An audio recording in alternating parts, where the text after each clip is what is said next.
खबर उत्तराखंड देख रहे हैं आप सब और मैं हूं आपके साथ रूपाली शर्मा। तो चलिए बुलेटिन की शुरुआत करते हैं। उत्तराखंड में अवैध खनन को लेकर अब तक विपक्षी दल जुबानी हमला बोलते आए हैं, लेकिन अब विपक्षी दलों के आरोपों का समर्थन भाजपा के वरिष्ठ नेता पूर्व मुख्यमंत्री व हरिद्वार से सांसद त्रिवेंद्र सिंह रावत भी करते हुए नजर आ रहे हैं। हरिद्वार से सांसद पूर्व मुख्यमंत्री त्रिवेंद्र सिंह रावत ने लोकसभा में अवैध खनन का मुद्दा उठाया और इस मुद्दे के उठने के बाद उत्तराखंड का सियासी पारा गर्म हो चुका है, जिसमें भाजपा ही झुलसने लगी है। पूर्व मुख्यमंत्री और हरिद्वार से सांसद त्रिवेंद्र सिंह रावत सदन में दूसरी बार अवैध खनन का विषय उठा रहे हैं और पूर्व मुख्यमंत्री ने इस विषय पर कार्रवाई के लिए केंद्र सरकार से मांग की है। पूर्व मुख्यमंत्री ने अवैध खनन को लेकर प्रशासन के रवैये पर भी सवाल खड़े किए हैं। पूर्व मुख्यमंत्री ने सदन में अवैध खनन को लेकर विषय उठाया है और उत्तराखंड शासन में इससे हड़कंप मच गया है। खनन विभाग के सचिव ब्रजेश संत ने सफाई देते हुए इस पर कहा है कि राज्य में अवैध खनन पर विराम लगाने के लिए सख्त कदम उठाए गए हैं। सचिव ब्रजेश संत ने कहा कि उठाए गए सख्त कदमों के चलते ही खनन विभाग के राजस्व में बढ़ोतरी हुई है और उसका लाभ सरकार को मिला है। उत्तराखंड शासन की तरफ से दी गई सफाई के बाद कांग्रेस ने भी जुबानी हमला बोल दिया है। कांग्रेस के वरिष्ठ उपाध्यक्ष सूर्यकांत धस्माना ने कहा कि कांग्रेस पिछले 8 सालों से जो आरोप लगा रही है, उन सभी आरोपों की पुष्टि भाजपा के वरिष्ठ नेता पूर्व मुख्यमंत्री देवेंद्र सिंह रावत ने कर दी है। कांग्रेस नेता ने कहा कि सदन में पूर्व मुख्यमंत्री ने जो बोला है वह सच है, लेकिन उससे झुठलाने का प्रयास शासन कर रहा है। तो लगातार इसको लेकर ये सियासी बवाल उठता हुआ नजर आ रहा है। उत्तराखंड को खनन से कितना राजस्व प्राप्त होता है ये आपको बताते हैं। 2010-11 में 90 करोड़ का राजस्व खनन से प्राप्त हुआ है। 2011 से 12 की बात की जाए तो उसमें 112 करोड़ का राजस्व खनन को से प्राप्त हुआ है। 2012-13 में 109 करोड़ का राजस्व खनन से प्राप्त हुआ। फिर 2012 से 17 तक की अगर बात की जाए तो यहाँ पर कांग्रेस की सरकार रही है और उसके बाद फिर 2016 और 17 से सरकार को 335 करोड़ का राजस्व प्राप्त हुआ है। तो यहाँ पर उत्तराखंड को कहां पर कितना किस साल में राजस्व प्राप्त हुआ है, रेवेन्यू प्राप्त हुआ है, ये आपको बता रही हूँ। 2017 में सत्ता परिवर्तन कर भाजपा सरकार बनाई गई थी। उसके बाद 2017-18 में सरकार को 440 करोड़ का राजस्व खनन से प्राप्त हुआ था। इसके बाद 2023-24 में 645 करोड़ का राजस्व खनन से प्राप्त हुआ। वर्तमान में फिलहाल सरकार को इस वक्त 1025 करोड़ का राजस्व प्राप्त हो चुका है और राज्य में यहाँ पर आपको बता दें कि 159 खनन के पट्टे और 2 सिलिका सैंड खनन के पट्टे आवंटित भी किए गए हैं। तो यहाँ पर आप देख सकते हैं कि अवैध पर कार्रवाई पर कितनी वसूली धनराशि गई है, ये भी आपको बताते हैं। 2020-21 में यहाँ पर 2752 अवैध खनन या इससे जुड़े दूसरे मामले सामने आए थे, तो इन पर कार्रवाई हुई, धनराशि वसूली गई। यहाँ पर ये बताया जा रहा है इस पर कार्रवाई करके 18 करोड़ जो है वो वसूले गए थे। तो आप देखिए कि यहाँ से भी धनराशि जो है वो इकट्ठा की गई। उसके बाद 2021-22 में 1818 मामले सामने आए थे, जिसमें 13.17 करोड़ वसूल किए गए थे। तो यहाँ पर 2022-23 में अवैध खनन के 2250 मामले सामने आए और इसमें भी वसूली जो है आपको बता दें कि कार्रवाई करके 17 करोड़ की धनराशि जो है वसूल कर ली गई थी। तो यहाँ 2023 और 24 की अगर बात की जाए तो अवैध खनन के 2512 मामले सामने आए और इन मामलों के चलते आपको बता दें कि प्रशासन ने कार्रवाई की और 19 करोड़ की धनराशि जो है वो इस मामले में वसूली गई थी।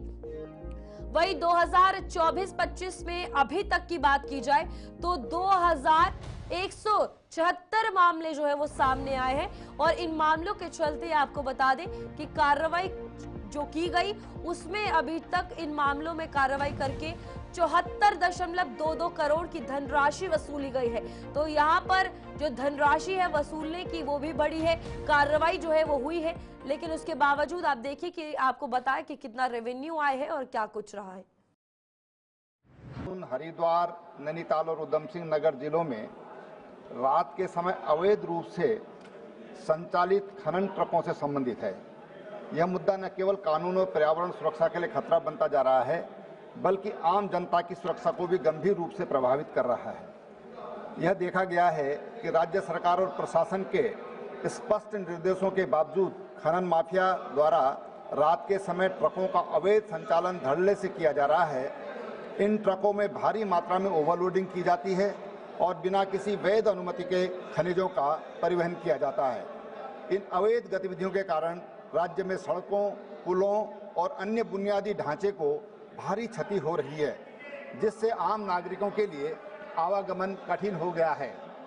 सबसे अधिक चिंताजनक बात यह है कि इन ट्रकों के लापरवाही और तेज गति से संचालन के कारण सड़क दुर्घटनाओं में लगातार वृद्धि हो रही है। कई निर्दोष लोगों की जान जा चुकी है और कई घायल हुए हैं। ट्रक चालकों के द्वारा ट्रैफिक नियमों की अनदेखी, नशे की हालत में वाहन चलाना और स्थानीय प्रशासन से मिली भगत के चलते स्थिति और भी भयावह होती जा रही है। ये बात कहना कि अवैध खनन राज्य में बढ़ रहा है, ये बात पूर्णतः निराधार, असत्य, भ्रामक है, मेरा ये मानना है। और इसका सबसे बड़ा प्रमाण ये है कि जो खनन राजस्व है उसमें बहुत तीव्रता से वित्तीय वर्ष 2023-24 में, जो अब समाप्ति की ओर है, उसमें बहुत तीव्रता से वृद्धि हुई है। वो आज तक, जब तक इस उत्तराखंड प्रदेश का गठन हुआ है, इस राज्य के गठन 2002 के उपरांत 2025 तक, अब हम 2025 में आ गए हैं, इतना राजस्व कभी भी राजस्व खनन से प्राप्त नहीं हुआ है। यह राजस्व पिछले वर्ष की तुलना में लगभग 2.25 गुना है। यह राजस्व आज तक फाइनेंस ने जब भी टारगेट दिया है, उस राजस्व को, ये प्रथम बार है कि हमने न केवल पूरा किया है, बल्कि उससे 200 करोड़ से ऊपर सरप्लस राजस्व लेके आए हैं। खनन विभाग की ये उपलब्धि कही जा सकती है। और इसके अतिरिक्त इस सब के पीछे इससे ये सिद्ध तो होता ही इसका प्रयोग कर रहे हैं। और नंबर 3, टास्क फोर्स तहसील स्तर पर, जिला स्तर पर, राज्य स्तर पर, तीनों स्तर में खड़ा करके ये आरोप खुलेआम लगाया है कि उत्तराखंड में अवैध खनन हो रहा है।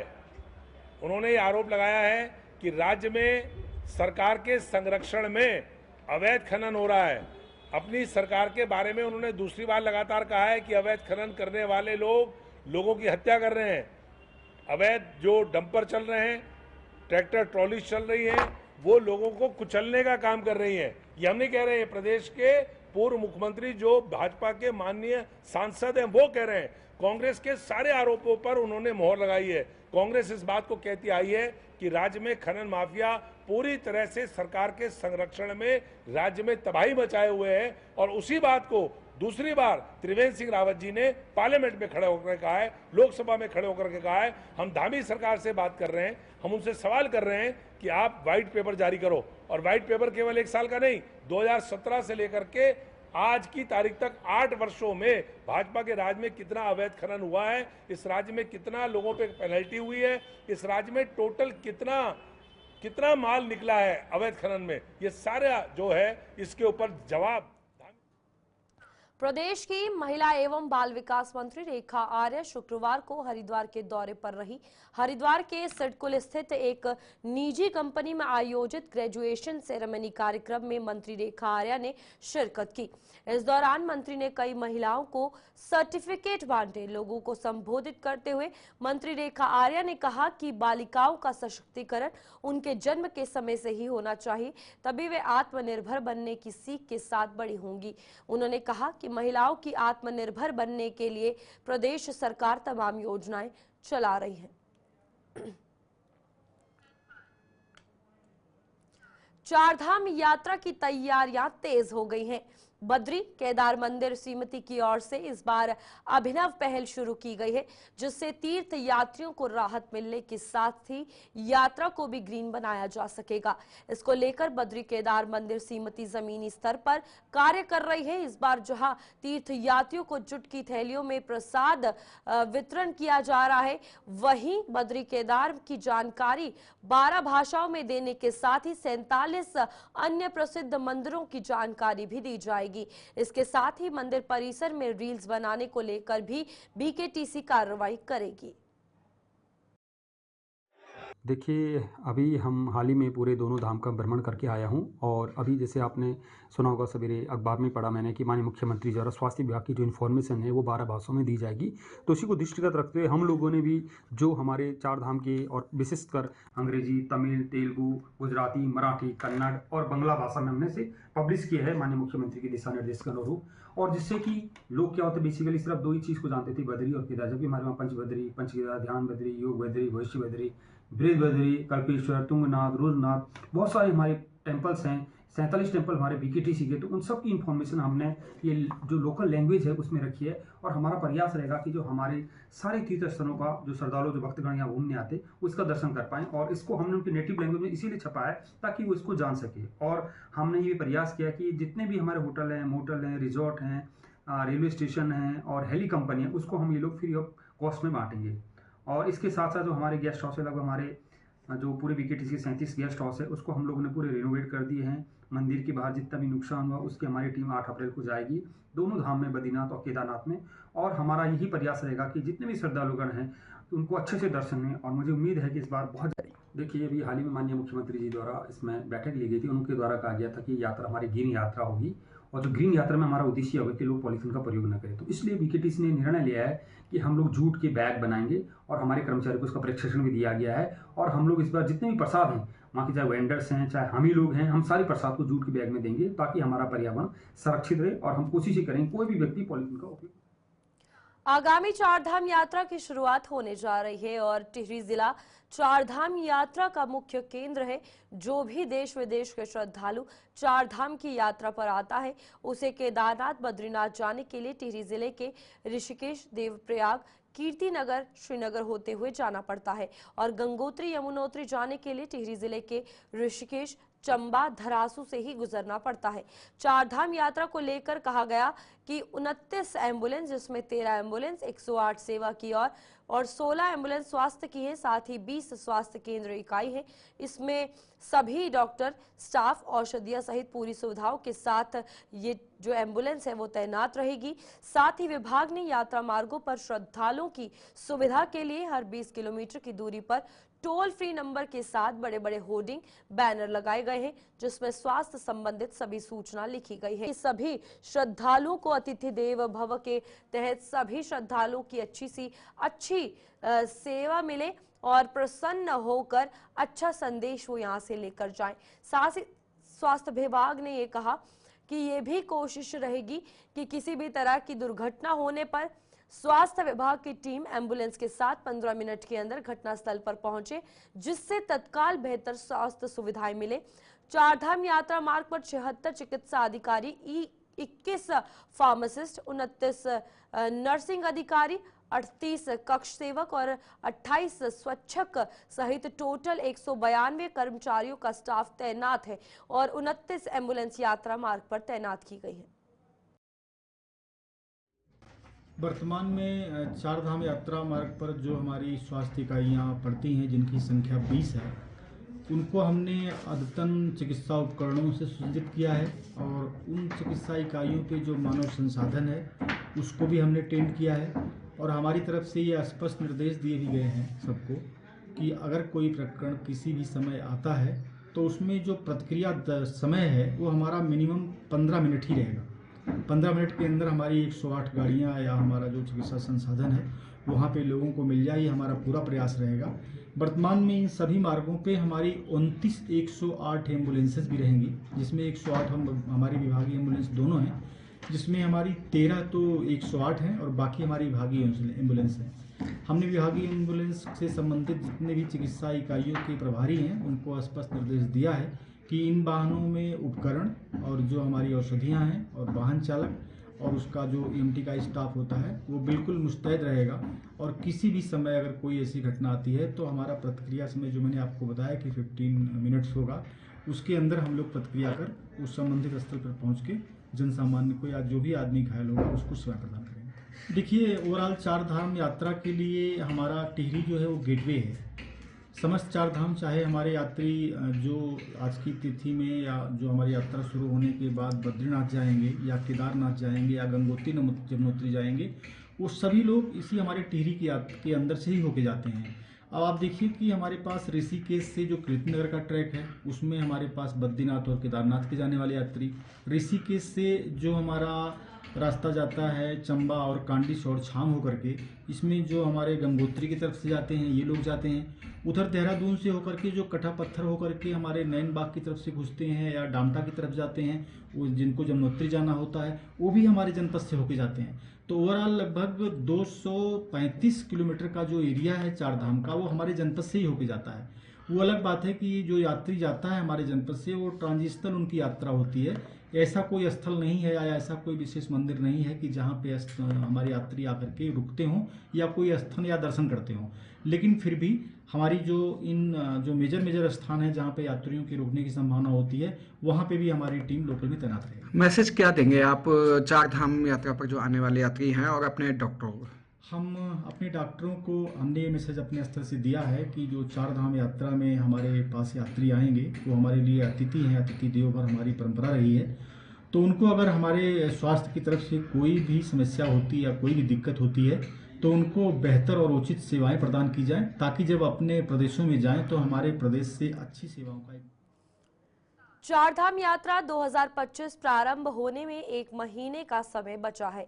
यात्रा के सुगम, सुचारू तथा बेहतर संचालन हेतु उत्तरकाशी पुलिस प्रशासन की तैयारियां जोरों पर है। पुलिस अधीक्षक उत्तरकाशी सरिता डोभाल द्वारा यमुनोत्री धाम यात्रा रूट का स्थलीय निरीक्षण कर यात्रा रूट पर मुख्य पड़ावों, पुलिस चौकियों व दुर्घटना संभावित संवेदनशील स्थानों का जायजा लिया गया। इस दौरान उनके द्वारा यात्रा रूट व धाम पर पड़ने वाले पर्यटन, पुलिस चौकियों, ड्यूटी पॉइंट, यात्री पंजीकरण केंद्र आदि का भौतिक निरीक्षण कर वहां पर कर्मचारियों की रहने खाने की व्यवस्थाओं तथा मूलभूत सुविधाओं को समय से पूरा करने के निर्देश दिए गए।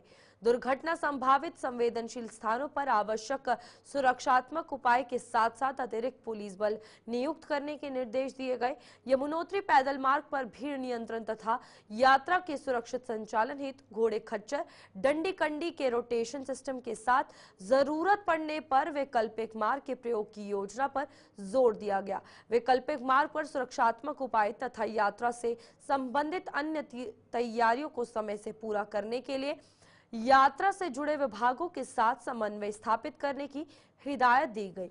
यमुनोत्री धाम पर पहुंचकर उनके द्वारा यमुनोत्री पुलिस चौकी का भौतिक निरीक्षण करते हुए वहां पर विषम परिस्थितियों के बीच जवानों को ठहरने तथा रहने खाने की समुचित व्यवस्था करने के निर्देश दिए गए। यात्रा के समय आपराधिक गतिविधियों की रोकथाम हेतु मंदिर परिसर, यात्रा मार्ग तथा मुख्य पड़ावों को सीसीटीवी कैमरों से लैस करने के निर्देश दिए गए। देखिए 30 अप्रैल से यमुनोत्री धाम की यात्रा शुरू होने वाली, इसी की तैयारियों के संबंध में आज सभी के साथ जो हमारा पैदल रूट है उसका हम लोगों ने विजिट किया था। तो जो हमें कमियां दिखी उनको हम लोगों ने आइडेंटिफाई किया है। इसके अतिरिक्त जो यात्रा के दौरान कुछ ऐसे पॉइंट्स भी चिन्हित किए हैं जहाँ पर हम लोग इस बार डिप्लॉयमेंट करेंगे। इसके अतिरिक्त पुलिस फोर्स भी हम लोग ज़्यादा इस बार डिप्लॉय करेंगे, उसी संबंध में हम लोग। वहीं उत्तराखंड के सुप्रसिद्ध चार धाम यात्रा का आगाज होने को अब महज 1 महीने का समय रह गया है और यात्रा को सुविधाजनक बनाने को लेकर आधिकारिक बैठकों का दौर भी लगातार जारी है। लेकिन इन बैठकों के दौर से हटकर चार धाम यात्रा संयुक्त संरक्षण समिति धरातलीय स्थिति को बताकर बैठकों की पोल खोल रही है। बड़कोट स्थित नगर पालिका सभागार में यात्रा से जुड़े होटल व्यवसाय, पंडा समाज और व्यापारियों की बैठक हुई, जिसमें यात्रा को लेकर आई बात है कि कई बातें सामने आई हैं और बैठक में सभी लोगों ने सरकार से एक ही मांग की है कि चारधाम यात्रा जिस तरह पूरे पौराणिकता से चली आ रही है उसे उसी रूप में चलने दिया जाए, अन्यथा यात्रा के दौरान ही किसी भी हद में जाने की चेतावनी दी है। और समिति के अध्यक्ष द्वारा कहा गया है कि यात्रियों के लिए लगातार यात्रा के दौरान जगह जगह बैरिकेड्स, यात्रा वाहन में आने वाले वाहन चालक का अनिवार्य आधार कार्ड, यमुनोत्री धाम में घोड़ा खच्चर संचालकों की सुविधा और गंगोत्री यमुनोत्री में घाटों की स्थिति में सुधार किया जाए और चार धाम में आने वाले यात्रियों को धाम के अलावा अन्यत्र डाइवर्ट न किया जाए। यात्रा खुलती वैसे जो है हम पे जो है एक से एक कानून जो है थोपा जाता है। नंबर 1 आधार कार्ड से लिंक। अब ड्राइवर भी जो है बोला अपना वो दिखाएगा, अरे वो बेचारा तो है ना। अभी देखो पिछली बार किया हुआ घोड़े खच्चरों पे जो है लाठी चार्ज कर दो। हमारा बच्चा है तो वो व्यवस्थाएं पहले क्यों नहीं की जाती है। तो हम तो व्यवस्था को सुधारने के लिए ये बैठक की गई। शासन प्रशासन अगर 1 महीने पे जो आधार लिंक है उसको सही नहीं करती, उसको जो है तत्काल हटाया नहीं जाता। 4 धाम की यात्रा जैसे पूर्वत परंपरागत जैसे चलती आ रही वैसे चलने दो, कहीं अवरोध मत करो, कहीं बैरिकेड मत लगाओ। हम तो इसमें और अड़े रहेंगे अपनी बात पे, और जब हम कहीं किसी भी हद तक जा सकते हैं। ये 4 धाम संरक्षण समिति जो है आपका काम है, शासन प्रशासन का काम है। प्रधानमंत्री जी का कहने का मतलब ये है कि आप घाट बनाइए, आप रोड चौड़ी कीजिए।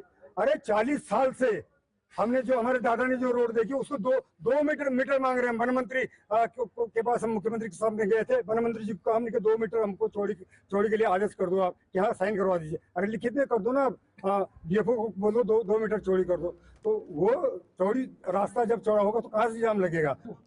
मुख्यमंत्री पुष्कर सिंह धामी की धर्मपत्नी व सेवा संकल्प धारिणी फाउंडेशन की फाउंडर ट्रस्टी गीता धामी के उखीमठ आगमन पर स्थानीय जनता ने उनका फूल मालाओं व ढोल नगाड़ों से भव्य स्वागत किया। इस दौरान वे स्वयं सहायता की ओर से तैयार किए गए स्थानीय उत्पादों से भी रूबरू हुई। उन्होंने तुंगनाथ घाटी के विभिन्न हिल स्टेशनों का भी भ्रमण किया और वहां से प्राकृतिक सौंदर्य से अभिभूत हुई। देर शाम उन्होंने भगवान केदारनाथ के शीतकालीन गद्दी स्थल ओंकारेश्वर मंदिर में आयोजित सायंकालीन आरती में शामिल होकर पुण्य अर्जित किया।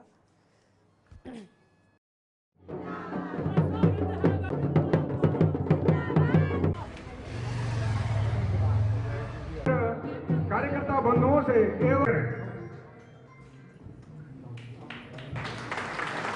स्वागतम स्वागतम स्वागतम।